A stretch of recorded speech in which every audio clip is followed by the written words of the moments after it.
ہیں اور جام جو ہے وہ تجویز کیے جاتے ہیں، تو اس میں تو لغو بھی ہے، تعصیم بھی ہے۔ وہ تو انسان کو نشہ چڑھتا ہے تو بیہودہ گوئی بھی شروع ہوتی ہے، اور پھر یہ کہ گناہ کی طرف رغبت بھی ہوتی ہے۔ اگرچہ تعصیم کے لفظی معنی پر میں بحث کروں گا ابھی، یہ بھی وہی مسئلہ ہے، اسم سے تعصیم بنا، باب تفعیل ہے۔ تعصیم کے معنی دو کیے گئے ہیں، ایک تو ما یوسم بہ فاعلہ، وہ فعل کہ جس سے اس کے کرنے والے پر گناہ کا اطلاق ہو جائے، لیکن دوسرے معنی جو مجھے زیادہ پسند آئے ہیں، تہمت لگانا، کسی پر گناہ کی تہمت جڑ دینا، یہ تعصیم ہے۔ گویا کہ کسی کے بارے میں لغو گوئی، بیہودہ گوئی، بری بات کی اس کو اس کی طرف منسوب کر دینا۔ اور عرب معاشرے میں یہ شراب کے ساتھ دو چیزیں لازم و ملزوم کے درجے میں تھی۔ شراب کے جام پر جام پی رہے ہیں اور اسی نشے میں کھڑے ہو کر اب بیہودہ گوئی شروع کر دی ہے۔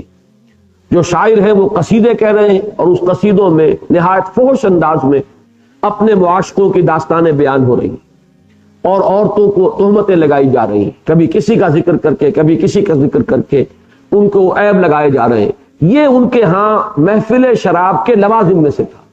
تو گویا کہ اس سے نقشے کو علیحدہ کرنے کے لیے کہ وہاں بھی ہوگا وہ جام گردش میں ہوگا، ایک دوسرے سے وہ جام لیں گے، وصول کریں گے، یا یہ کہ خوش فعلی کے انداز میں چھینا جھپٹی بھی کریں گے، لیکن یہ کہ وہ جو شرابن طہورا جو ان جاموں کے ذریعے سے وہ نوش جان کریں گے، اس میں نہ لغو بات ہوگی نہ تعصیم ہوگی، نہ انسان کوئی بیکار اور بیہودہ بات خود کرے گا اور نہ کسی کی طرف گناہ کی نسبت کرے گا، نہ کسی پر کوئی تہمت لگائے گا، نہ کسی کے اوپر کوئی عیب چینی کرے گا، نہ کسی کو عیب سے متہم کرے گا۔ وَيَطُوفُ عَلَيْهِمْ غِلْبَانٌ لَهُمْ كَأَنَّهُمْ لُؤْلُؤٌ مَكْنُونٌ، اور ان پر گردش میں ہوں گے، یطوف علیہم، جیسے کہ خدمت گار ہوتے ہیں اور اچھی محفلوں کے اندر وہ مسلسل گردش میں رہتے ہیں، جام لے کر گردش میں ہے، یا کافی جو ہے وہ مسلسل سرو ہو رہی ہے، جیسے کہ عرب معاشرے میں آج بھی آپ کو وہ نظر آئیں گے۔ اور عموماً نوجوان لڑکے جو ہیں، کسی بھی شریف گھر کے میں آپ جائیے، کسی امیر اور صاحب حیثیت کے، تو وہاں یہ ملازم یہ کام نہیں کرتے، بلکہ اس صاحب خانہ کے جو بچے ہیں جوان، وہ خود یہ کام کرتے ہیں اپنے مہمانوں کے اعزاز میں۔ تو یطوف علیہم غلمان لہم، ان کے لڑکے یا ان کے چھوکرے، ان کے نوجوان ان کے اوپر گردش میں ہوں گے، وہ انہیں سرو کر رہے ہوں گے، ان کی خدمت گزاری میں حاضر ہوں گے، اور وہ ہوں گے کیسے؟ کأنہم لؤلؤ مکنون، ایسے کہ جیسے کہ موتی ہو چھپا کر رکھے ہوئے، غلاف میں ہو۔ جیسے موتی آپ کو معلوم ہے گہر جو ہے وہ صدف میں ہوتا ہے، اور وہ صدف اس کا غلاف ہے، وہی اس کی حفاظت کرتا ہے۔ تو لؤلؤ مکنون، تو ایسے موتی کہ جیسے کہ کہیں غلافوں میں لپیٹ کر رکھے گئے ہوں، بہت حفاظت کے ساتھ ان کو رکھا گیا ہو۔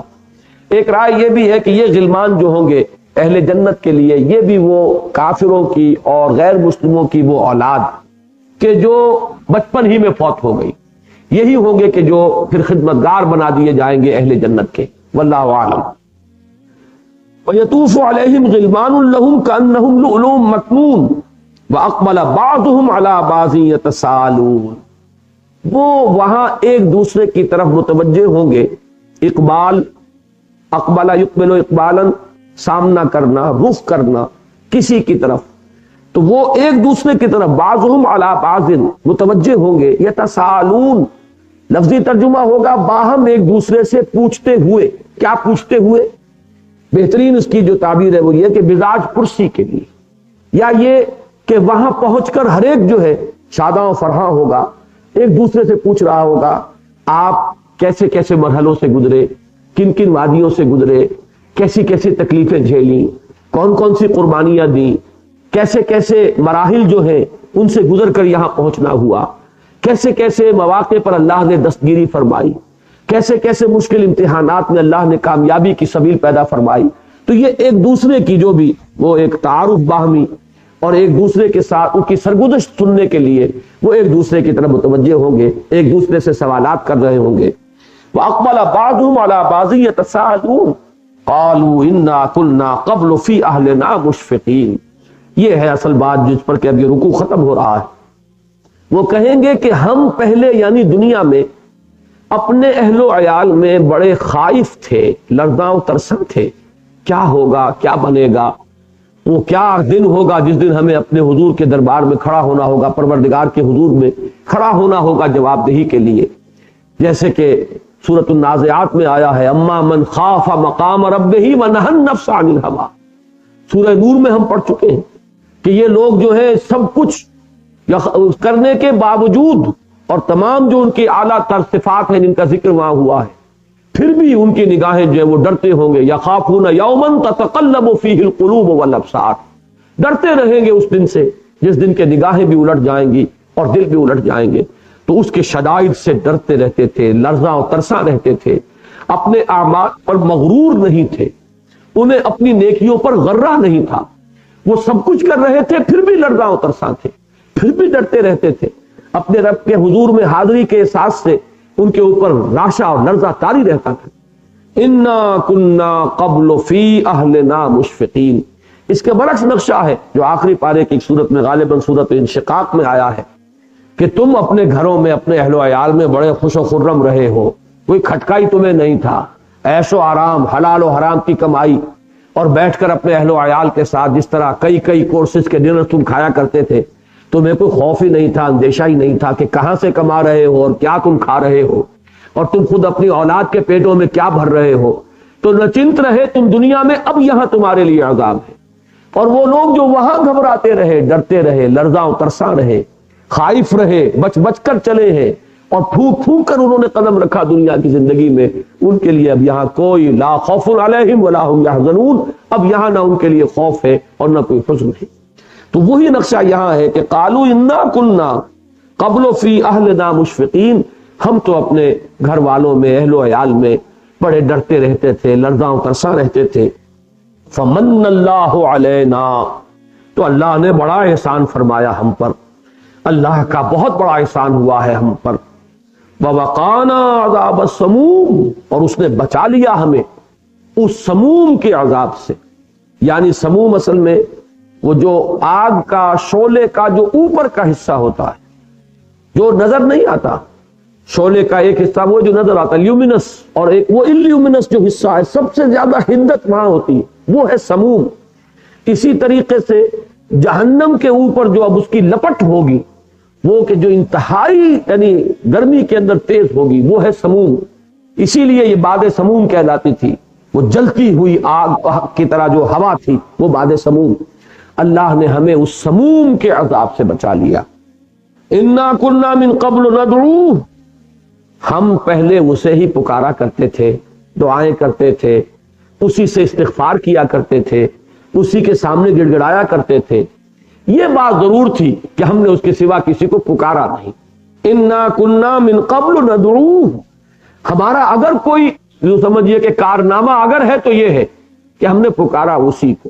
لا تدعوا مع اللہ احدا، اللہ کے ساتھ کسی اور کو مت پکارو۔ اپنی خطاؤں کی مغفرت کے لیے پکارا تو اسی کو پکارا، اپنے مشکلات کی کشود کے لیے پکارا تو اسی کو پکارا، اپنی تکلیفوں کو رفع کرنے کے لیے پکارا تو اسی کو پکارا، اپنے لیے صبر و ثبات کے لیے سوال کیا تو اسی کے سامنے کیا، اپنے لیے استقامت طلب کی تو اسی سے کی، ہدایت کے لیے ہمیشہ اگر دست بدعا رہے تو اسی کے سامنے رہے۔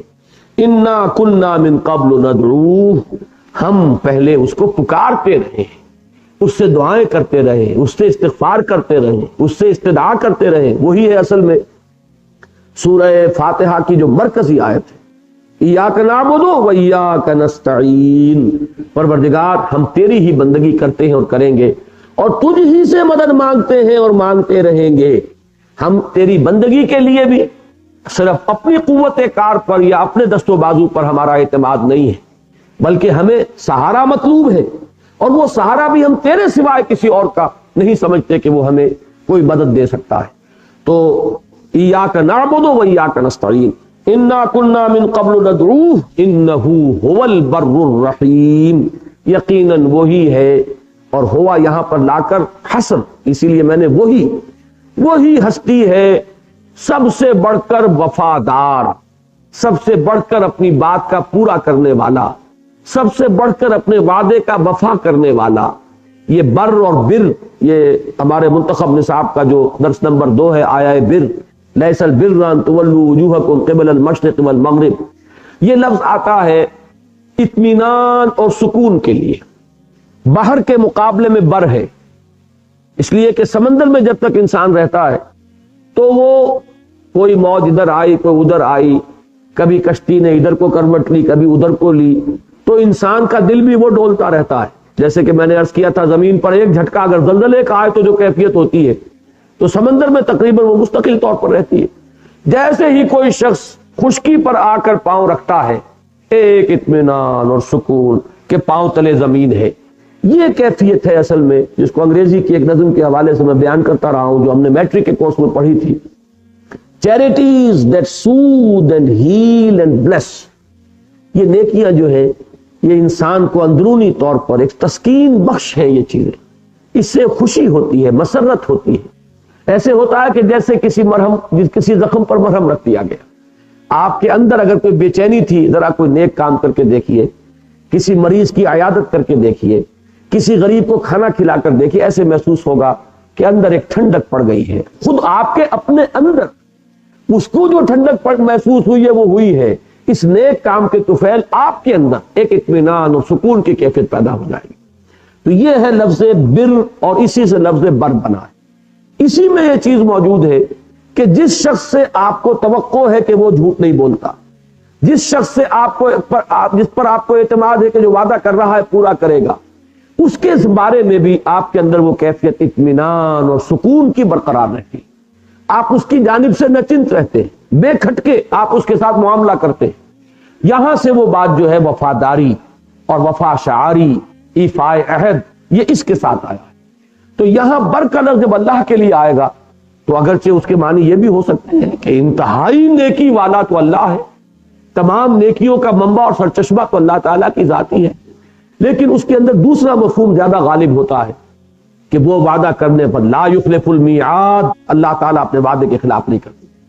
لا تخلف المیعاد سورہ آل عمران کے آخری رکوع میں آیا ہے، پروردگار ہمیں اس کا اندیشہ نہیں ہے، انک لا تخلف المیعاد، تو وعدہ خلافی کرنے والا نہیں ہے. کھٹکا ہمیں ہوتا ہے تو اس بات کا ہوتا ہے کہ کہیں ہم ان وعدوں کے حقیقتاً مصداق بن سکیں گے کہ نہیں، اس لیے استغفار کی دعا کر رہے ہیں.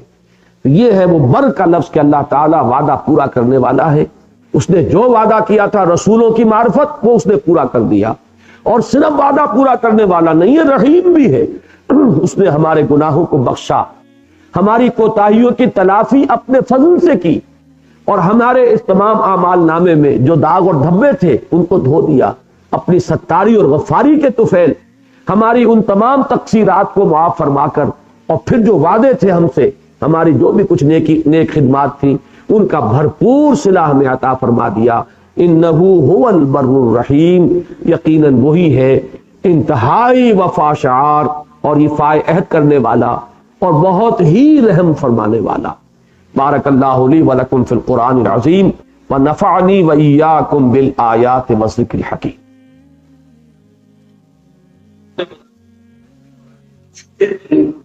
سورۃ الطور کا دوسرا رکوع ہمیں پڑھنا ہے. نحمده ونصلی علی رسولہ الکریم. اما بعد فاعوذ باللہ من الشیطان الرجیم. بسم اللہ الرحمن الرحیم. فذکر فما انت بنعمت ربک بکاہن ولا مجنون. ام یقولون شاعر نتربص به ریب المنون. قل تربصوا فإني معكم من المتربصين. ام تأمرهم أحلامهم بهذا ام هم قوم طاغون. ام يقولون تقوله بل لا يؤمنون. فليأتوا بحديث مثله إن كانوا صادقين. ام خلقوا من غیر شیء ام هم الخالقون. ام خلقوا السماوات والارض بل لا یوقنون. ام عندهم خزائن ربک ام هم المسیطرون. ام لهم سلم یستمعون فیہ فَلْيَأْتِ مُسْتَمِعُهُمْ بِسُلْطَانٍ مُبِينٍ أَمْ لَهُ الْبَنَاتُ وَلَكُمُ الْبَنُونَ أَمْ تَسْأَلُهُمْ أَجْرًا فَهُمْ مِنْ مَغْرَمٍ مُثْقَلُونَ أَمْ عِنْدَهُمُ الْغَيْبُ فَهُمْ يَكْتُبُونَ أَمْ يُرِيدُونَ كَيْدًا فَالَّذِينَ كَفَرُوا هُمُ الْمَكِيدُونَ أَمْ لَهُمْ إِلَٰهٌ غَيْرُ اللَّهِ سُبْحَانَ اللَّهِ عَمَّا يُشْرِكُونَ وَإِن يَرَوْا كِسْفًا مِّنَ السَّمَاءِ سَاقِطًا يَقُولُوا سَحَابٌ مَّرْكُومٌ فَذَرْهُمْ حَتَّىٰ يُلَاقُوا يَوْمَهُمُ الَّذِي فِيهِ يُصْعَقُونَ يَوْمَ لَا يُغْنِي عَنْهُمْ كَيْدُهُمْ شَيْئًا وَلَا هُمْ يُنصَرُونَ وَإِنَّ لِلَّذِينَ ظَلَمُوا عَذَابًا دُونَ ذَلِكَ وَلَٰكِنَّ أَكْثَرَهُمْ لَا يَعْلَمُونَ وَاصْبِرْ لِحُكْمِ رَبِّكَ فَإِنَّكَ بِأَعْيُنِنَا وَسَبِّحْ بِحَمْدِ رَبِّكَ حِينَ تَقُومُ وَمِنَ اللَّيْلِ فَسَبِّحْهُ وَإِدْبَارَ النُّجُومِ صدق اللہ العظیم۔ رب اشرح لي صدری ویسر لي امری واحلل عقدۃ من لسانی یفقہوا قولی۔ میں اس امر پر تو اللہ تعالیٰ کا شکر ادا کر رہا ہوں کہ پروگرام کے مطابق آج ہم سورہ طور کے اس دوسرے رکوع کا مطالعہ کر رہے ہیں، لیکن اس وقت میری جو کیفیت ہے آواز کی اس کا آپ کو اندازہ ہو گیا ہوگا۔ پچھلے 6 دن میرے بڑی شدید مشقت میں گزرے ہیں، اور وہ مشقت جسمانی بھی تھی، ذہنی بھی تھی، جذباتی بھی تھی، اس لیے کہ میں نے اندرون سندھ کا دورہ کیا ہے پہلی مرتبہ، اور وہاں کے حالات کا خود مشاہدہ کیا ہے۔ اس کے جو اثرات میرے اعصاب پر مترتب ہوئے ہیں اس کا آپ حضرات اندازہ نہیں کر سکتے کہ کیسی خوفناک صورتحال پاکستان کے حق میں اندرون سندھ میں پیدا ہو چکی۔ بہرحال وہ جسمانی، ذہنی اور جذباتی مشقت کا جو نتیجہ ہے وہ ظاہر ہو رہا ہے، تاہم اس کا اطمینان ہے کہ جو پروگرام تھا اس کے مطابق رمضان مبارک کی آمد سے پہلے پہلے یہ 3 سورتوں کا درس جو ہے وہ مکمل ہو جائے گا۔ سورہ طور کے اس دوسرے رکوع کا پہلا لفظ فذکر، ویسے یہ بے شمار مرتبہ درس قرآن کے دوران آ چکا ہے، اور اس کے لفظی معنی اور اس کا جو پس منظر ہے فلسفیانہ اور حکیمانہ وہ میں نے بارہا بیان کیا ہے، لیکن آج خاص طور پر اسے اس اعتبار سے نوٹ کیجئے کہ اس سلسلے سور کی جو پہلی سورت تھی سورہ قاف، اس کے یہ بالکل آخر میں آیا تھا، فذکر بالقرآن من یخاف وعید۔ تو اے نبی صلی اللہ علیہ وسلم آپ تذکیر کرتے رہیے، یاد دہانی کراتے رہیے قرآن مجید کے ذریعے سے ہر اس شخص کو جس سے کچھ بھی میرے وعید کا خوف ہے۔ پھر دوسری سورت سورہ ذاریات میں یہ اختتام سے قدر قبل آیا، وذکر فإن الذکرى تنفع المؤمنین وما خلقت الجن والانس الا لیعبدون۔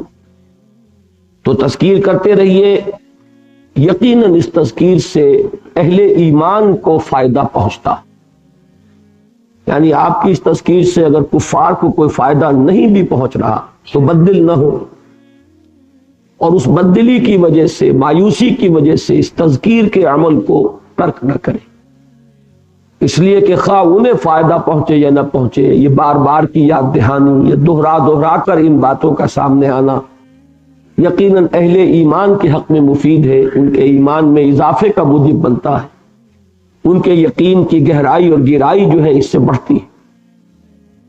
اس سورہ مبارکہ میں آپ دیکھ رہے ہیں کہ یہ اور ذرا مقدم ہوا ہے، اور دوسرے رکوع کا پہلا لفظ یہی ہے۔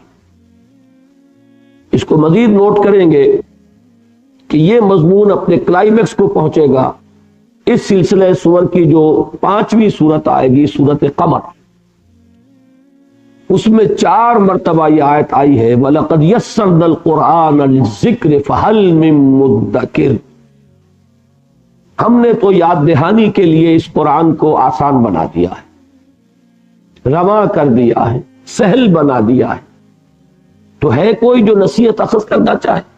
ایک بڑا چیلنجنگ انداز ہے اور 4 مرتبہ دہرا کر یہ الفاظ آئے۔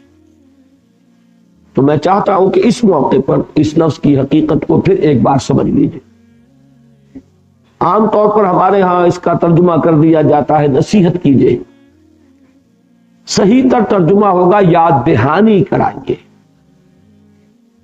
اس میں در حقیقت حکمت قرآنی اور فلسفہ اسلامی کا یہ اہم اصول جو ہے مد نظر ہے کہ ایمان جس کی کہ دعوت قرآن دیتا ہے، ایمان جس کی دعوت تمام انبیاء دیتے چلے آئے، یہ فطرت انسانی میں مضمر ہے،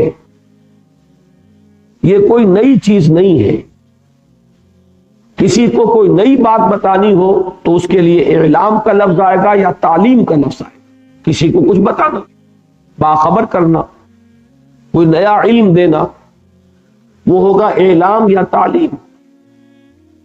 لیکن یاد دہانی اس چیز کی کرائی جاتی ہے جو پہلے سے معلوم ہو، صرف یہ کہ اس پر کچھ نسیان کے پردے پڑ گئے ہوں، ذہول کے پردے پڑ گئے ہوں، عدم توجہ کی وجہ سے ذہن اس کی طرف سے منعطف ہو چکا ہو اور ادھر توجہ کا ارتکاز نہ ہو رہا ہو، آنکھ اوجل پہاڑ اوجل، کوئی چیز جو آپ کے علم میں تھی طویل عرصے سے اس کی طرف دھیان نہیں گیا، تو اب وہ آپ کی یادداشت کی کہ ذخیرے کے اندر کہیں گہری نیچے چلی گئی ہے۔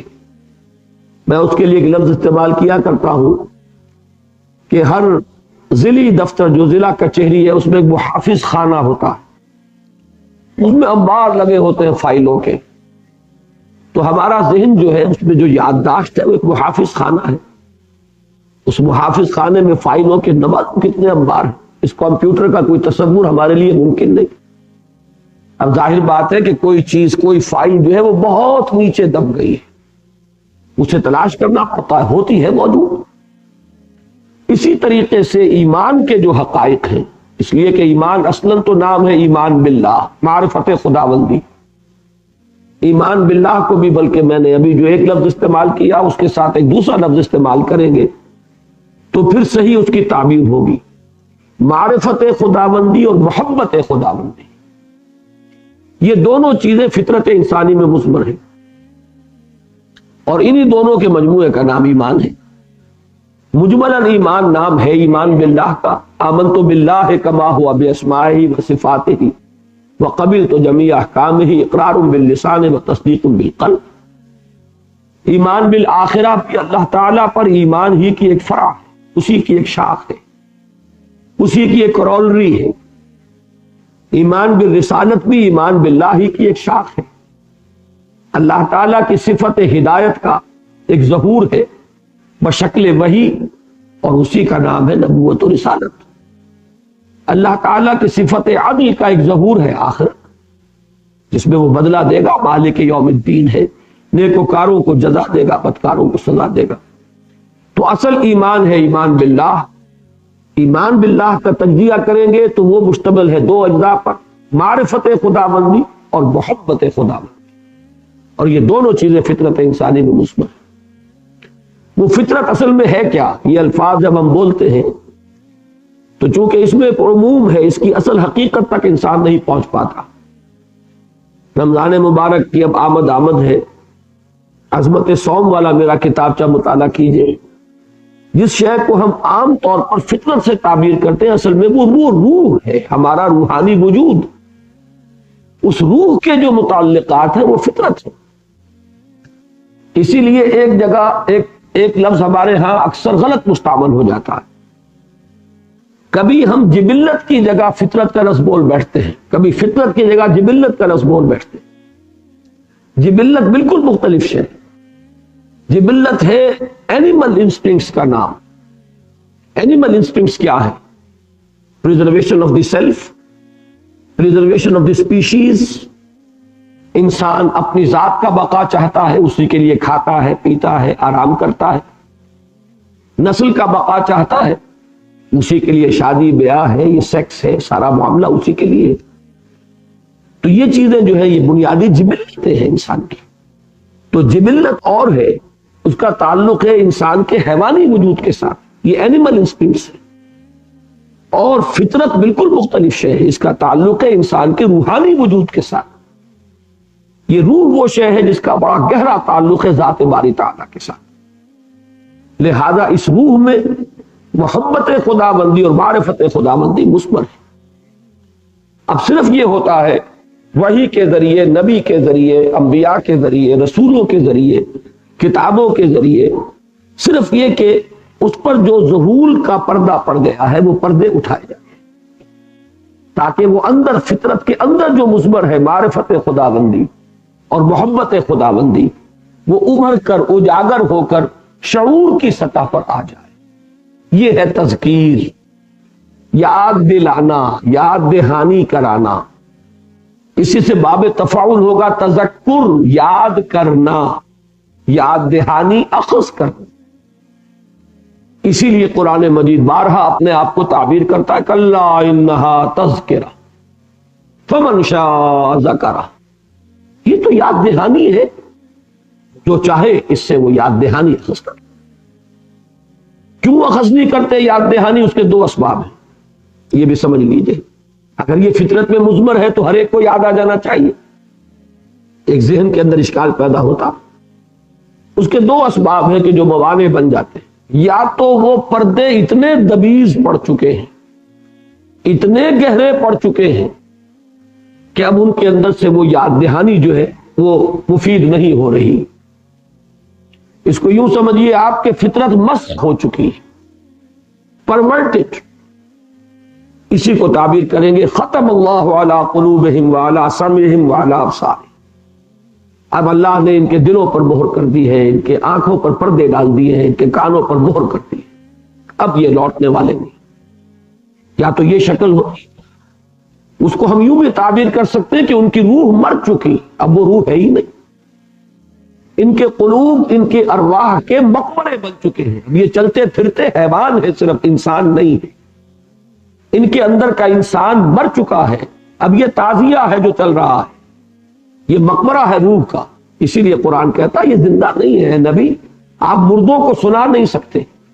یہ ابو جہل آپ کو زندہ نظر آ رہا ہے، چل پھر رہا ہے. تو یہ حیوان ابو جہل ہے جو چل پھر رہا ہے، انسان ابو جہل مر چکا. اور ان کے قلوب جو ہے ان کی ارواح کے مدفن بن چکے، مقبرے بن چکے.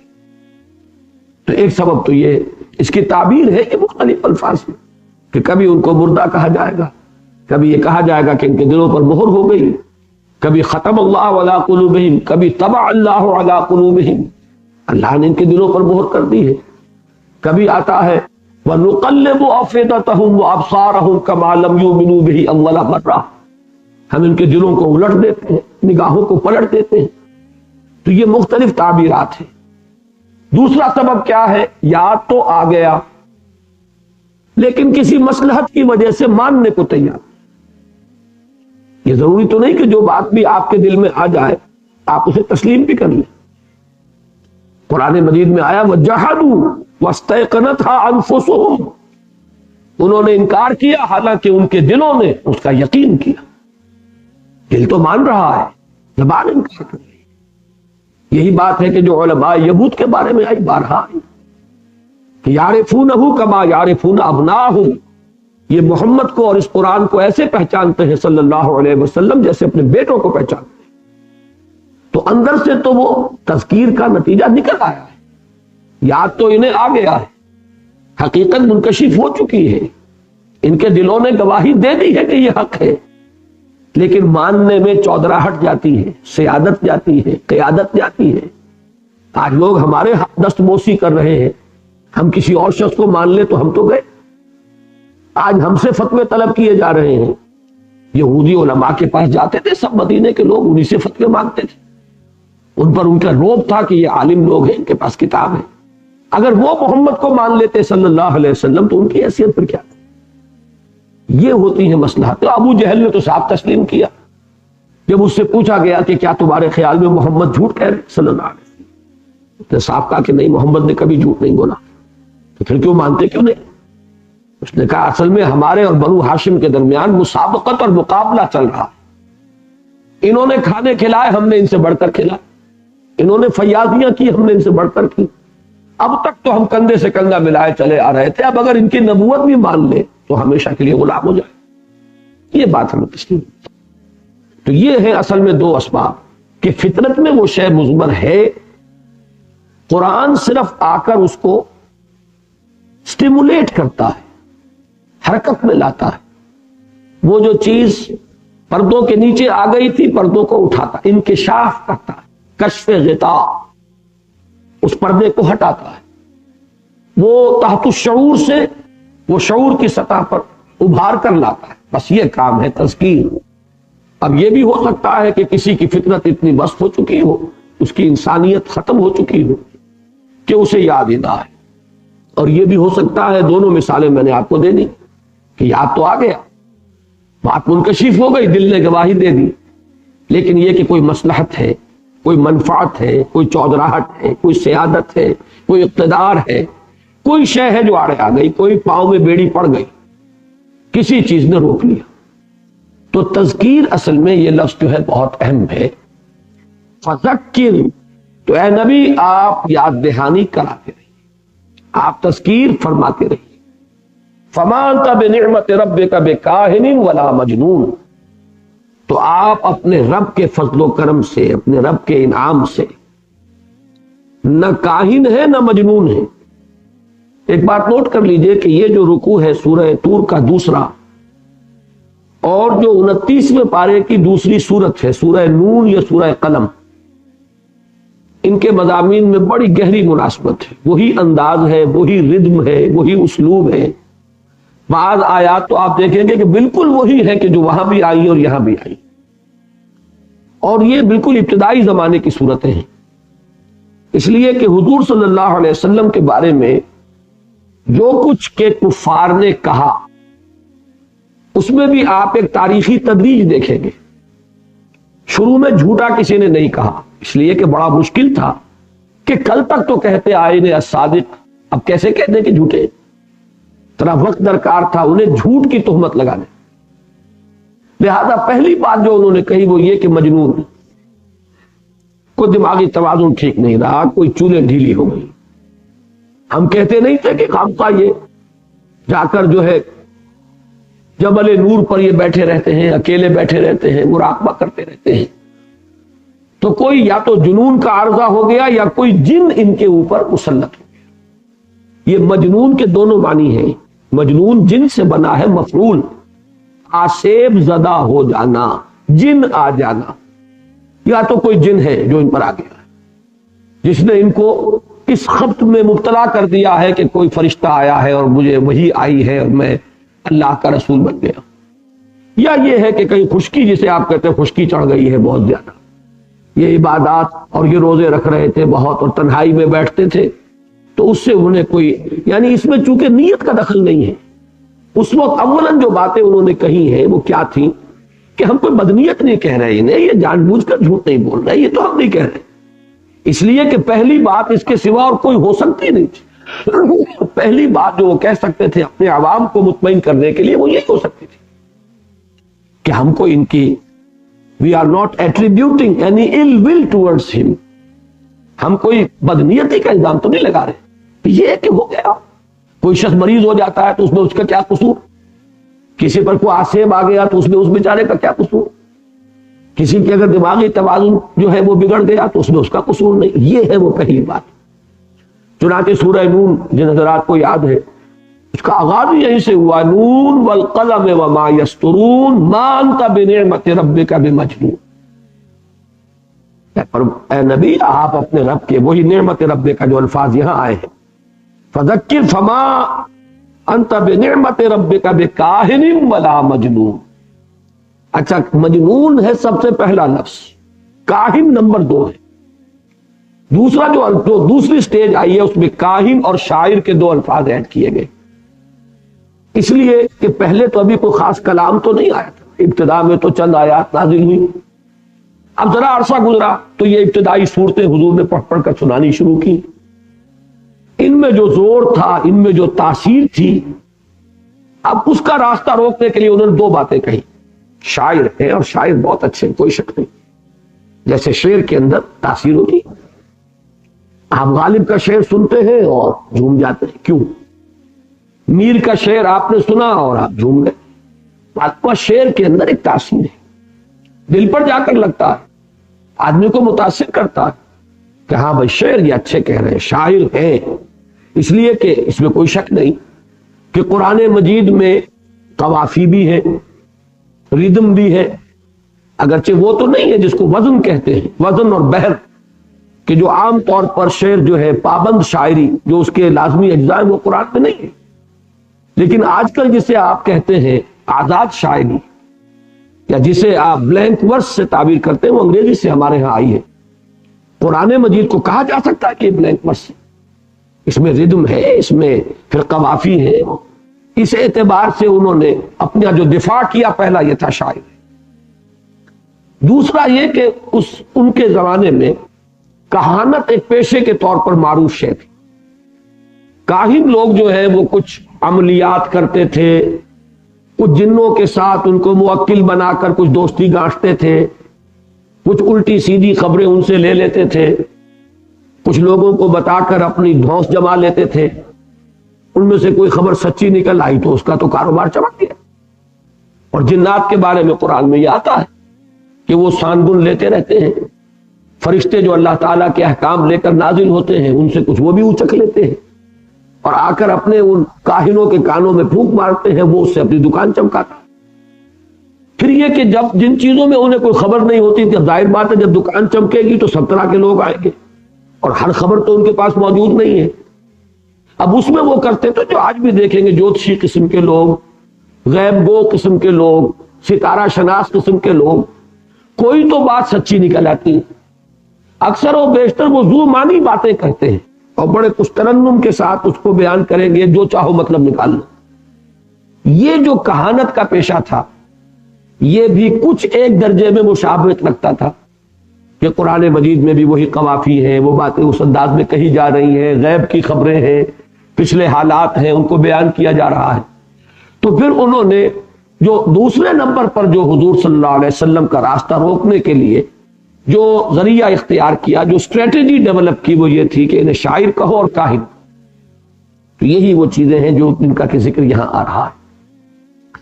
فذکر، تو اے نبی آپ یاد دہانی کراتے رہیے. فما انت بنعمت ربک بکاہن ولا مجنون، آپ اپنے رب کے فضل و کرم سے نہ کاہن ہے نہ مجنون ہے. اس میں اصل میں نوٹ کیجئے کہ یہ حضور سے کہنے کی کیا ضرورت ہے. اس کو اصول کو سمجھ لینا چاہیے کہ بسا اوقات بظاہر خطاب کسی سے ہوتا ہے، اصلاً مخاطب کوئی اور ہوتے ہیں. یہ حضور کو بتانے کی ضرورت نہیں ہے. حضور سے بڑھ کر کون جانتا ہے کہ نہ وہ کاہن ہے نہ شاعر ہے. انہوں نے کبھی شعر کہے نہیں، نہ شعر کہنے کی کوشش کی. حضور سے بڑھ کر کون جانتا ہے کہ یہ اللہ کی وحی ہے جو نازل ہو رہی ہے. اصل میں سنایا جا رہا ہے ان کو کہ جو یہ الزام آپ پر لگا رہے ہیں کہ تم اپنے عقلوں کا ماتم کرو. تم جانتے نہیں کاہن کیسے لوگ ہوتے ہیں، کتنے لالچی ہوتے ہیں. وہ چند ٹکے بٹورنے کے لیے سارا کام کر رہے ہوتے ہیں. ان کا کردار کتنا گھٹیا ہوتا ہے، ان کے آس پاس کتنی گندگی ہوتی ہے. تو آخر کہاں کہانت، کہاں محمد رسول اللہ صلی اللہ علیہ وسلم. ذرا سوچ کر تو آدمی اگر کوئی بات کہے تو کوئی تو ایسی بات کہے جو کسی درجے میں فٹ بیٹھتی. پھر مجنون کا انداز تمہیں معلوم نہیں کیسا ہوتا ہے، جس کا جواب جو سورہ نون میں دیا گیا، انک لعلی خلق عظیم، آپ کے اخلاق اتنے بلند، اخلاق فاضلہ، اخلاق عالیہ. یوں سمجھیے کہ جو بلند ترین اخلاق کا نمونہ ہو سکتا وہ ہے آپ. کوئی مجنون بھی ایسا دیکھا، کسی پر آسیب آ جائے یا کسی کا دماغی توازن بگڑ جائے تو اس کے اندر یہ اخلاق فاضلہ نظر آئے گی، یہ نفاست نظر آئے گی، یہ مزاج کی نفاست. یہ آپ کی طہارت، آپ کی یہ اخلاق کی بلندی، تو ان چیزوں کو در حقیقت یہاں پر اس تفصیل میں نہیں گئے، چونکہ اس سے پہلے سورہ نور میں وہ بات آ چکی، لیکن یہ ہے کہ اشارے ہیں، در حقیقت خطاب ان سے کیا جا رہا کہ عقل کے ناخن لو، اپنی عقلوں کا ماتم کرو، آگے آ جائے گا یہ لفظ۔ تو فرمایا فَذَكِّرْ فَمَا أَنْتَ بِنِعْمَةِ رَبِّكَ بِكَاهِنٍ وَلَا مَجْنُونٍ أَمْ يَقُولُونَ شَاعِرٌ نَتَرَبَّصُ بِهِ رَيْبَ الْمَنُونِ، کیا یہ لوگ یہ کہہ رہے ہیں کہ یہ شاعر ہے، شعر کہہ رہے ہیں، اور ہم ان کے بارے میں منتظر ہیں، انتظار کر رہے ہیں گردش فلک کا، گردش روزگار کا۔ یہ ریب المنون کا ترجمہ جو ہے وہ دو طریقے سے کیا گیا ہے۔ ایک تو یہ کہ یہ ایک ضرب المثل کے طور پر، محاورے کے طور پر، جیسے گردش فلک، گردش روزگار، تو اسی طریقے سے ریب المنون، ریب کہتے ہیں ایسی چیز کو جس میں کوئی یقین والی بات ہم، تو زمانے کی گردشیں بھی ایسی ہیں، کیا پتا سیدھی چلے کہ الٹی چلے، کل کیا ہونے والا کسی کو پتا نہیں، اس لیے وہ ریب کا لفظ آتا ہے کہ گردش جو ہے زمانے کی، یہ خود بتا دے کہ یہ کیا تھے۔ یہ بھی ہوتا ہے کسی وقت آپ جب زج ہو جاتے ہیں، کچھ نہیں کہہ سکتے، اور کوئی آدمی آپ کو کراس کوسچن کر کے اور کارنر کر دیتا، اچھا بھائی دیکھیں گے، بات پتا چل جائے گا، جو کچھ ہے سامنے آ جائے گا، گردش فلک خود بخود کھول دے گی، فوری طور پہ فیصلہ کرنے کی کیا ضرورت ہے۔ تو ایک تو یہ انداز ہے ان کا، ایک یہ کہ مننا کا لفظ عربی زبان میں کاٹنے کے لیے بھی آتا ہے، توڑنا، کاٹنا، قطع کر دینا، تو فعول کے وزن پر اس سے منون، یہ گویا کہ مبالغے کا صیغہ ہے، اور اس سے مراد ہے موت، موت جو کاٹ دیتی ہے، منقطع کر دیتی ہے، سلسلہ حیات منقطع ہوا، لذتیں ختم ہوئی، جیسے کہ حضور نے فرمایا کہ اکثر ذکر حادم اللذات موت، کثرت کے ساتھ یاد کیا کرو اس چیز کو کہ جو لذتوں کو ختم کر دینے والی ہے، یعنی موت۔ تو ریب المنون، گردش فلک، گردش روزگار یا موت، ہم موت کے منتظر ہیں کہ کب وہ آئے اور یہ قصہ چکا دے ان کا، انہوں نے ہمیں خلجان میں ڈال دیا، اس میں تو کوئی شک نہیں، جیسا کہ آپ سورہ قاف میں بھی پڑھ چکے، فہم فی امر مریج، تو بڑے خلجان میں پڑ گئے، کیا کریں، کوئی بات فٹ نہیں بیٹھ رہی، جیسے کہ سورہ مدثر میں نقشہ کھینچا گیا ولید بن مغیرہ کہ وہ ایک عجیب خلجان میں مبتلا ہو گیا، کیا کہے، جب کہا گیا شاعر، کہہ رہے شاعر تو میں جانتا ہوں، شاعر جیسے لوگ ہوتے ہیں، محمد شاعر نہیں ہے۔ کسی نے کہا کاہن، کاہن میں جانتا ہوں، میں بہت سے کاہنوں سے میرے تعلقات ہیں، میری دوستیاں ہیں، کہاں کاہن کہاں محمد صلی اللہ علیہ وسلم۔ ہوتے ہوتے یہاں تک جب پہنچا ہے تو اب لوگوں نے شور مچا دیا کہ گیا یہ تو، اس پر تو محمد کا جادو چل گیا۔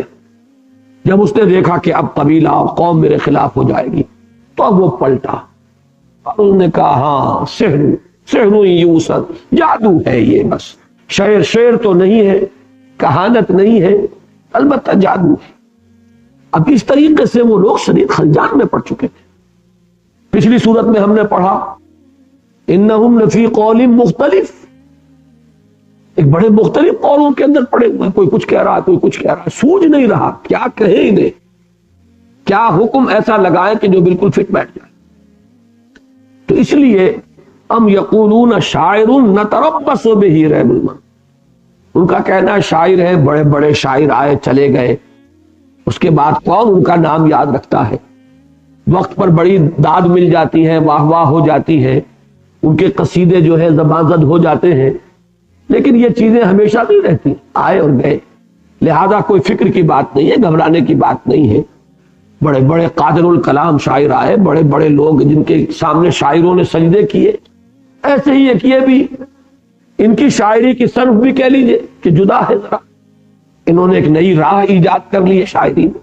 وہ جو حفیظ نے کہا تھا کہ کیا پابند نئے نالے کو میں نے، یہ طرز خاص ہے ایجاد میری، حفیظ جالندری نے اس میں کوئی شک نہیں کہ گیتوں کا ایک نیا اسلوب ایجاد کیا شاعری۔ تو چلیے ہم مان لیتے ہیں کہ بھائی یہ شاعر ہے، نہ صرف یہ کہ قادر الکلام شاعر ہے، بلکہ انہوں نے ایک صنف کی ایجاد کی ہے، نئی قسم کی شاعری کر رہے ہیں۔ لیکن بڑے بڑے شاعر آئے اور ختم ہوئے، اس کا یہ مطلب نہیں ہوتا کہ دین بدل جائے لوگوں کا، ہمارا دین نہیں بدلے گا، دین وہی رہے گا ہمارے آباء و اجداد سے جو چلا آ رہا ہے۔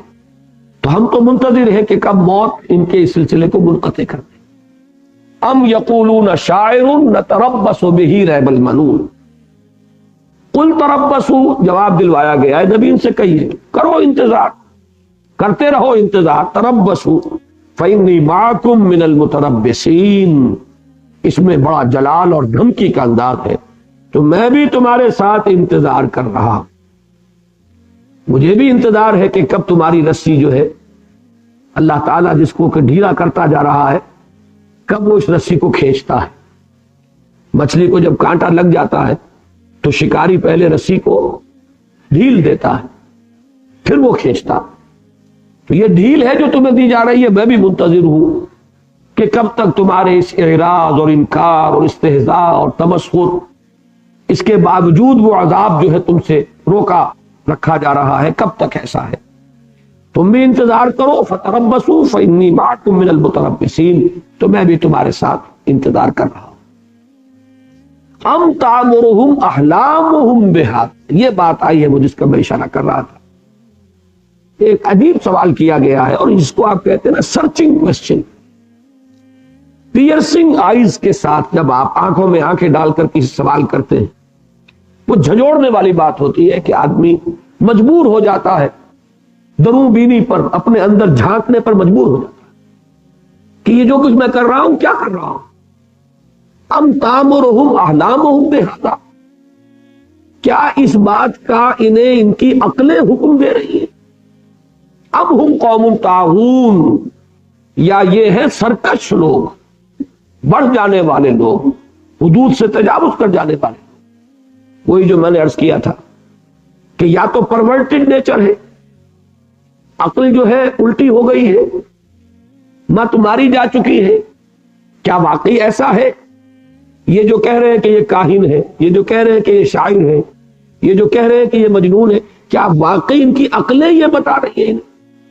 اس میں در حقیقت استفہام انکاری ہے کہ ہرگز نہیں، جانتے ہیں یہ جانتے ہیں کہ بے بنیاد بات کر رہے ہیں، یہ اتنے پاگل نہیں ہیں، اتنے کودن نہیں ہیں، نہ ابو جہل اتنا احمق تھا، نہ ولید بن مغیرہ اتنا احمق تھا، بڑے سمجھدار لوگ تھے، ہوشیار لوگ۔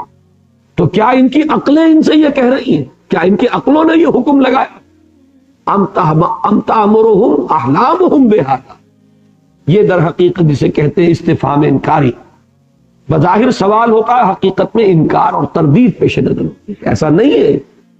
تو اب ایسا نہیں ہے تو بات دوسری ہے، یعنی ام ہم قوم طاغون، یہ سب کچھ جاننے کے باوجود ماننے کو تیار نہیں۔ ماننے کا مطلب کیا ہے؟ نبی کی اطاعت کرنی پڑے گی، نبی کو مطاع ماننا پڑے گا، سر جھکانا پڑے گا، حکم ماننا پڑے گا، یہ ماننے کو تیار۔ انسان کے لیے یہ بات جان لیجئے، میں نے کئی مرتبہ یہ عرض کیا ہے، اس معاملے میں واقعہ یہ ہے، ہمارے لیے یہ مسئلہ اتنا ذاتی امتحان کا نہیں ہے جتنا کہ اس وقت کے لوگوں کا تھا جو حضور کے زمانے میں موجود تھے۔ ہم سے جب کہا جاتا ہے رسول کی اطاعت کرو، تو رسول اگرچہ ہم جانتے ہیں کہ وہ بشر تھے، جانتے ہیں کہ وہ بنی آدم میں سے تھے، لیکن وہ گوشت پوشت کا بنا ہوا انسان ہمارے سامنے نہیں ہے، بلکہ ہمارے لیے رسول بھی ایک انسٹیٹیوشن کا درجہ ہے۔ لہذا اطاعت اللہ کی، اطاعت رسول کی، وہ جو ذاتی ایک ہو جاتی آزمائش جو ابو جہل کے لیے تھی، یہ محمد، یہ بنی ہاشم کا ایک فرد، عبداللہ کا بیٹا، عبد المطلب کا پوتا، یہ جو ہمارے ہاں رہا مفلس و قلاش، جو بھیڑے بکریاں چراتا رہا لوگوں کی ٹکوں کے، بس حضور کے اپنے الفاظ نہیں، بے قراری، میں تو چراتا رہا ہوں قریش کی بھیڑے بکریاں۔ پھر یہ کہ آج اگر کچھ کھانے کو ملا ہے، اس کو سوکھا ہو گیا پنجابی کی زبان میں، تو بھی بیوی کے دھن سے ہم اس کے سامنے سر جھکا، اس کا کہنا ہے یہ جو ذاتی ایک امتحان ہے انا کا، یہ انا کا امتحان آسان نہیں ہے، بڑا کٹھن امتحان۔ اپنے جیسے ایک انسان کے سامنے، ہم جیسا انسان ہے، 2 ہاتھ ہیں، 2 پاؤں ہیں، 2 آنکھیں ہیں، بلکہ ہمارے پاس چودراہٹیں ہیں، ہمارے پاس منصب ہیں، ہمارے پاس جائیدادیں ہیں، لوگ ہمیں مانتے ہیں کہ ہم ہیں قائد اور ان کے سید اور یہ آ جائے، ان کو ہم کیسے مانیں؟ تو یہ جو ایک پرسنل سیکریفائس ہے، اپنی انا کی سیکریفائس، اپنی ذات کی نفی کرنا، یہ بڑا کٹھن امتحان۔ اب اس میں یہ رتبہ بلند ملا جس کو مل گیا۔ واقعہ یہ کہ اس میں چوٹی پر نظر آتے ہیں ابو بکر صدیق، جس طرح انہوں نے اپنی شخصیت کی نفی کلی کی، جس کو ہمارے صوفیہ کہتے ہیں فنا فی الرسول، کہ وہ فنا فی الرسول کا لفظ بتمام و کمال اگر کسی شخص پر راست آتا ہے تو وہ ابو بکر صدیق ہے۔ حالانکہ ابو بکر بھی کسی اعتبار سے دنیاوی اعتبارات جو دو لوگوں کو جو نظر آتے ہیں اعتبارات، ان میں تو کم نہیں تھے حضور سے، بہت بڑے تاجر تھے، سرمایہ دار تھے، قریش کا منصب تھا ان کے پاس، قتل کے مقدمات میں دیت کا فیصلہ وہ کرتے تھے، خون بہا کتنا ہوگا، اور قبائلی زندگی میں اس سے زیادہ سینسیٹیو ایشو اور کوئی نہیں۔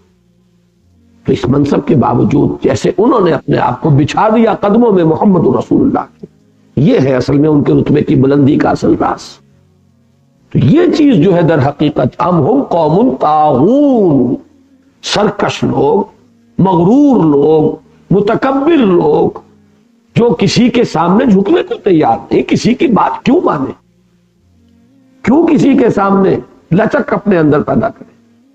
یہ ہے اصل سبب جس کی وجہ سے وہ مان نہیں رہی، ورنہ در حقیقت ان کی عقلیں ان سے یہ نہیں کہہ رہی، بلکہ ان کی عقل خود ماتم کر رہی ہے کہ کیا کہہ رہے ہیں، ان کا ضمیر خود ملامت کر رہا ہے کہ کیا کہہ رہے ہیں۔ تم محمد کو صلی اللہ علیہ وسلم مجنون کہہ رہے، تم نے انہیں شاعر قرار دے دیا، تم نے ان پر کہانت کی تہمت چست کی۔ تو بات یہ نہیں ہے کہ یہ اس مغالطے میں ہے، ام تامرہم احلامہم بہذا، یہ تو استفہام انکاری ہوا، اور ام ہم قوم طاغون، یہ استفہام تقریری ہوا۔ استفہام انکاری، استفہام تقریری، کسی شے کو مقرر کر دینا اس بات کے لیے، یہ استفہام تقریری ہے۔ تو ایک جملے میں ایک آیت میں دو استفہام ہے، لیکن دونوں کی نوعیت، دونوں کا جو ہے قسم مختلف ہے۔ ام یقولون تقولہ، کیا یہ لوگ کہتے ہیں کہ یہ انہوں نے خود گھڑ لیا ہے؟ تقول قول سے باب تفعل ہے، اور تفعل کا خاصہ ہے تکلف، تکلف خود بھی باب تفعل میں ہے۔ کوئی محنت کر کے، جیسے شاعری آپ کو معلوم ہے دو قسم کی ہے، ایک فطری شاعر ہوتے ہیں جنہیں کوئی محنت نہیں کرنی پڑتی، بلکہ یہ کہ ڈھلے ڈھلائے شعر جو ہے وہ جیسے کہ نازل ہو رہے ہو، اور ایک وہ ہے جو پہلے کاغذ لے جائیں گے، بیٹھیں گے، پھر اس میں قافیوں کو پہلے لکھ لیں گے کہ یہ قافیے آ سکتے ہیں اس میں غزل میں، اب ان قافلوں کو کس طریقے سے چست کریں، ایک ایک وہ ہو گیا ہے مصرع، آپ دوسرا مصرے کی کوشش کر رہے ہیں، یہ ہے وہ تکلف۔ ایک شاعر ہو جس کے اندر کے آمد ہوتی ہے، اور ایک شاعر وہ ہے کہ جس میں آورد ہوتی ہے، بڑی محنت کر کے جوڑ جاڑ کر ادھر ادھر سے کچھ، پھر اس کی وہ تصحیح کرتے پھریں گے، پھر ادھر سے چھیلیں گے، ادھر سے تراشیں گے، تب کہیں بمشکل کوئی شعر موضوع ہوگی۔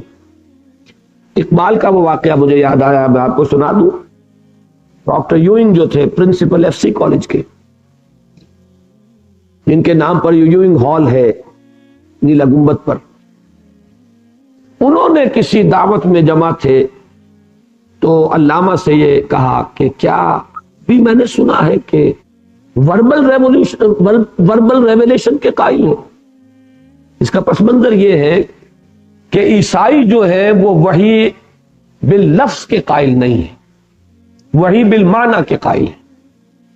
وحی بالمعنی کیا ہے کہ ایک مفہوم اترتا ہے، مفہوم کو الفاظ خود وہ شخص جس پر وحی ہوئی ہے ان الفاظ کا جامہ وہ پہنا، تو مفہوم خدا کی طرف سے ہوا، الفاظ خدا کے نہیں ہوتے بلکہ الفاظ نبی کے ہوتے۔